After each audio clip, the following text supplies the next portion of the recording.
So y'all know I've been doing a couple of videos lately, basically doing Twitter analysis. And to be honest, I swear this can turn into a whole nother series itself, but I'm not going to turn it into that because I already have enough series under my belt, but we'll just go with that for right now. So I'm back doing another analysis of Twitter. And if this election cycle has proven anything, it is that many people do not need a social media account, especially the app known as Twitter. And you're about to see exactly what I mean. And yet again, it is another one of these blue checked individuals. Now you don't see the blue check on here because I have the dark theme on my screen. It looks better in my opinion than the white one because it's too bright. Otherwise it will be blue, but you get my drift. Where you have this woman by the name of Brittany Cooper who has a blue check and her ad name is Professor Crunk. What about that? How about that? Now I know why one of the people I follow on here called her Professor Clump. I didn't make the connection, but now I know why they called her that. So, as you all know, Ice Cube has caused a uproar on social media when he announced that he was going to be working on a deal with 45 in his administration to roll out his plan called the CBWA. I hope I got that correctly. And people got so upset and so mad. I mean, they've been going in all day, all night, and even into the next day about this. But I wanted to point out this tweet in particular and the response from the person. So this Brittany Cooper, aka Professor Crunk, 6 hours from the time I'm recording this ago, said black men are breaking my heart with this caping for Coob come Trump. Apparently y'all want to be to 2020 what white women were to 2016. And this is why to be black and a woman is to have serious consider daily what it means to get too close to either group traitorous MFers. So basically what she's saying is just based off of Ice Cube wanting to strike up a deal with 45 in his camp for what could possibly, I'm not going to say it'll work for us, but I mean, it's getting a conversation going. Mind you, Ice Cube went to the Democrats with the same thing, but they told him to take a number, get in line, and wait until after the election like he was at the DMV. I had put out a tweet. I had said, if he went to the Democrats and they approved it and they said they would meet with him, nobody would be coming at his neck like that, or black men. And I'm going to be quite honest. It has been nonstop. And what's today's date? October 15th. From like a couple days ago to today and even beyond, it has been a nonstop onslaught from a lot of these blue check Negroes on here on this app known as Twitter that have been going in on black men all day, especially since Ice Cube did what he did. They have used that one person to throw an outlier onto all of us, but I'm not shocked, nor am I surprised, because they do it all the time. But when an election cycle comes on or comes around, it's extra, it's added on. I've seen it from even some of the usual suspects like Jamel Hill, or some people call her Jamami Hill, and a few other people are doing the same thing. It's almost like they meet in one think tank, probably on the Telegram app, to come up with all kinds of ways that they're going to come at black men that day, and for whatever reason, and just throw it out there into the Twitterverse.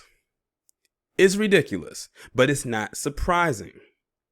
But she said, apparently y'all want to be the 2020 what white women did in 2016. So she's comparing us to what white women did in 2016 as far as getting 45 in there. That's probably the only thing she got right when she was talking about white women. But guess what? They've already did a few research polls and studies in there already. Even with the percentages of black men supporting 45, it's not even enough to get him over the hump. Most of that support comes from those same white women and same white men and even those same Hispanics as they did back in 2016. I think they said, last I checked, black men was like between 11 to 19%, which is still a drop in the bucket compared to the three other groups I mentioned, especially the first two. That's how you know these people don't know how to read a decent exit poll. But let's address the elephant in the room. But before I get to that, she said this is why to be black and a woman is to be serious consider daily. I don't know if she if that was a typo or whatever. And she said, what it means to get too close to either group traitors, and then she calls us traitorous. Meanwhile, the elephant in the room is this guy right here, Bruce A. Minnick Esquire. He's a palm-colored male. He says, in my opinion, black women have always demonstrated much higher intelligence than the black man who try to put black women down. Keep singing the song of truth. It needs our help right now. Now, this is an actual account. This guy is a trial lawyer, and I'm reading the side of his bio. It says he's a trial lawyer, former assistant attorney general, Florida legislative staff director, Vietnam era U.S. Army artillery officer, firing battery commander, and BN adjutant.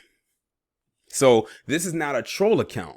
This is an actual account that this PC male who has a career came and responded and piggybacked off of what she said. This is what we keep talking about. When you put stuff out there like this, you don't know who's watching. Now, this is my first time ever seeing someone like him respond to a tweet like this.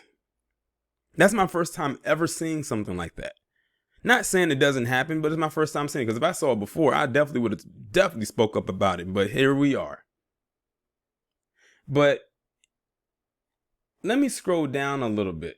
So now she sees his response and she says, Bruce, go away. This ain't true or helpful.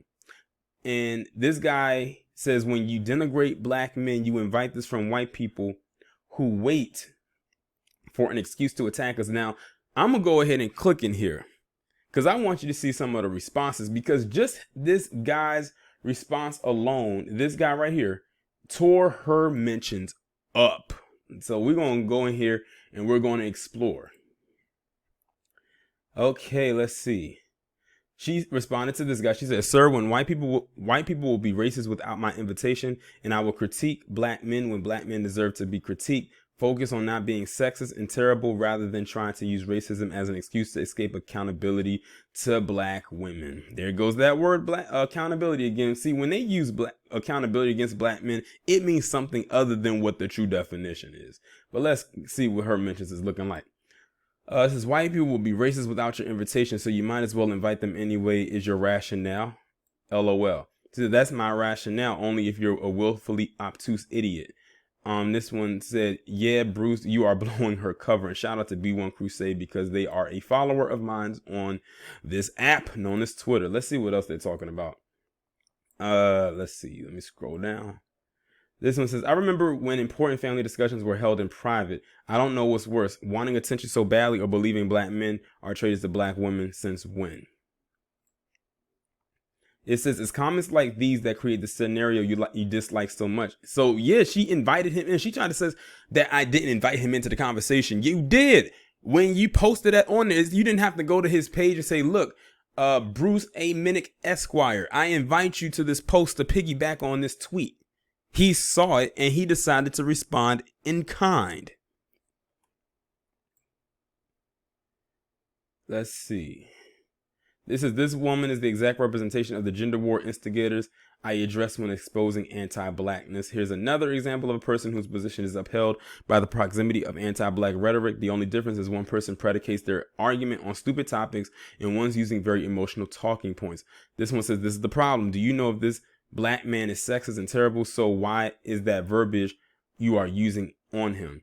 And they said, because she's desperately trying to cover up the embarrassment of that white man saying what he just did. Her cover has been blown.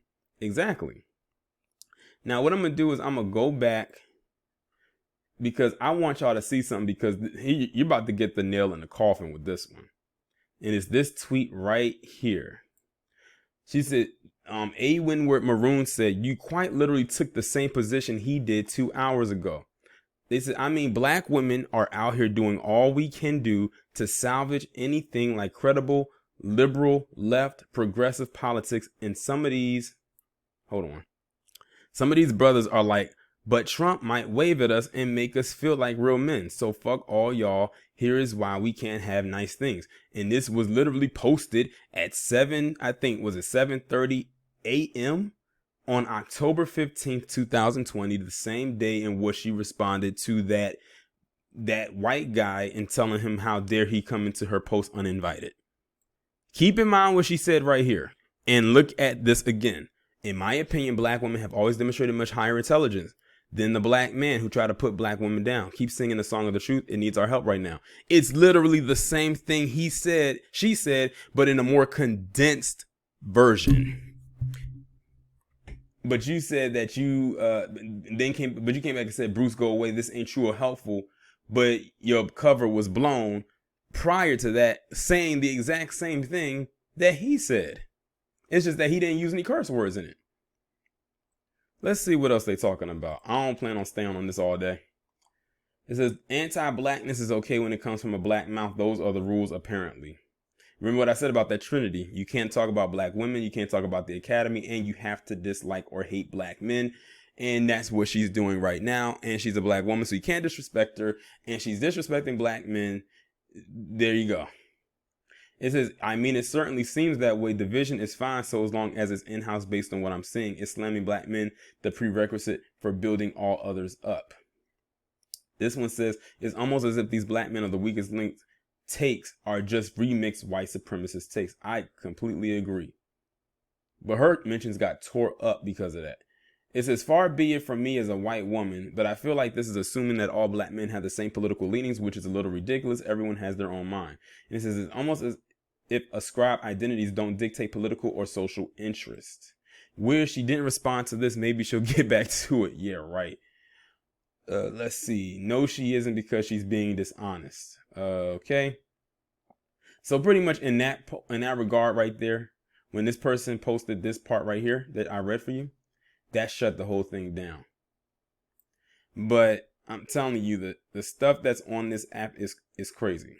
But I just wanted to bring that to you. This is not going to be a long drawn out one, because at this point it doesn't matter what else she said underneath this comment section. That part right here, the second comment from this Bruce guy, shut all of that down. They probably, like I said, they are shredding up her mentions right now as we speak, and rightfully so. Y'all let me know what y'all think about this down in the comments, and I'll talk to you in the next one. Okay, so I had to come back on here and insert this part in here. And if I hadn't scrolled through my Twitter timeline at the time that I did, I would not have seen this. And I was like, wow, that is her. So if y'all remember last year, there was a woman who was on some kind of special or talk special or whatever. And I think it was on the OWN network where they was having a panel about black women and obesity. And she was one of the ones on the panel, and one of the more louder, outspoken one. Like she literally gave me mammy vibes. She was the one that came out of her mouth and said one of the most ridiculous things ever when it comes to your weight. She said the reason why she's having an obesity problem is because of the era of Trump. Yes, this woman sat up there on that panel and said the reason why she is experiencing obesity right now as it stands is because the Trump era is causing her to be fat. I kid you not. And some of you probably forgot about it, but now it's all coming back to you. But this is that same woman who I was just going in the previous 12 minutes that you just heard. The same exact person. Like, how in the world can you blame somebody that doesn't even know you, that you don't even really know like that, for the reason why you are the way that you are? Because if that was the case, everybody would be suffering from obesity in the Trump era. If that was the case, what made you so special? No, you just decided to have a piss poor diet. And I've seen this woman's size. If you look at it right here, it's no way she could have gotten to that size in the short amount of time that 45 was in there, which at the time was 3 years or going on 3 years. There's no way that could have happened. So this chick right here has some very interesting issues that she needs to deal with, and none of them can be solved on social media. And I was looking at her credentials right here. It says she's a Rutgers gender studies professor. Her name is Brittany Cooper. And yeah, she was on the OWN network, and the name of the special was called Black Women Own the Conversation. Made the claim that it was 45 who was making black women fat. I cannot make this up, but yes, this is that same woman or that same chick that had made those comments or those tweets that I was just talking about previously, that invited that palm colored male into her conversation and pretty much shattered her entire discussion. And yes, she is one of those blue check Negroes. Enough said.